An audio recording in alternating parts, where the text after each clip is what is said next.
অন্নপূর্ণা যোজনা বলুন বা যে কোনো অনলাইন অ্যাপ্লিকেশন বলুন, বর্তমানে যে ডকুমেন্টসগুলো আপলোড করতে হয় তার নির্দিষ্ট ক্রাইটেরিয়া দিয়ে দেয়।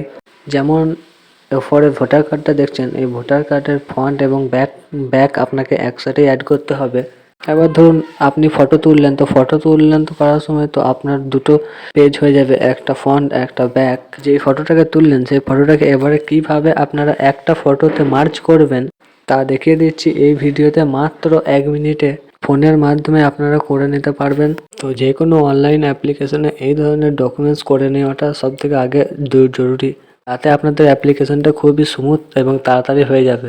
ভিডিও শুরু করার আগে বলে রাখি, যারা আমার চ্যানেলটিকে প্রথম ভিজিট করছো তারা প্লিজ চ্যানেলটিকে সাবস্ক্রাইব করে রাখো, কারণ এই ধরনের ইনফরমেটিভ ভিডিও প্রতিনিয়ত সবার আগে পাওয়ার জন্য। তো চলো ভিডিওটা শুরু করা যাক। সর্বপ্রথম গুগলে যে তোমাদেরকে সার্চ করতে হবে 11zone.com।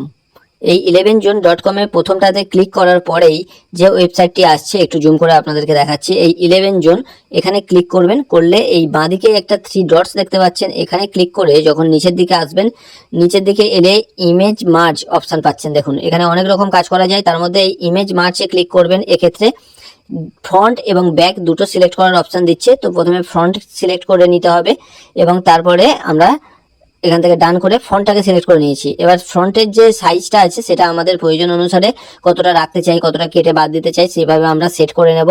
নিয়ে আমরা নিচে চলে আসব, নিচে এসে দেখছি ব্যাক অপশান দিচ্ছে, তো ব্যাকেও সিলেক্ট করব আমি। ব্যাক পোর্শনটা সিলেক্ট করে এটাও আমরা আমাদের প্রয়োজন সাইজ অনুযায়ী আমরা কিন্তু কেটে নেব। অনেক সময় ছবি তুললে ধারে অনেক কিছু এক্সট্রা পোর্শন থাকে, সেগুলোকে কিন্তু আমরা এখান থেকে কেটে নিতে পারবো। নিয়ে আমরা কন্টিনিউ অপশন আছে এবং জেপিজি পিকচার করছি, এখান থেকে পিডিএফও করা যায়। তো যাই হোক, এখানে ডাউনলোড অপশন দিয়েছে, ডাইরেক্ট ডাউনলোড করব। ডাউনলোডে ক্লিক করলে আমরা দেখছি ডাউনলোড হয়ে গেছে। এটাকে আমরা এবার ওপেন করে দেখে নেব হয়েছে কিনা। তো দেখুন হয়ে গেছে। তো এইভাবে আপনি এই ফাইলটাকে ডাইরেক্ট আপলোড করতে পারবেন যে কোনো অনলাইন অ্যাপ্লিকেশনের ক্ষেত্রে। তো আশা করি ভিডিওটি ইনফরমেটিভ লেগেছে, অবশ্যই শেয়ার করুন।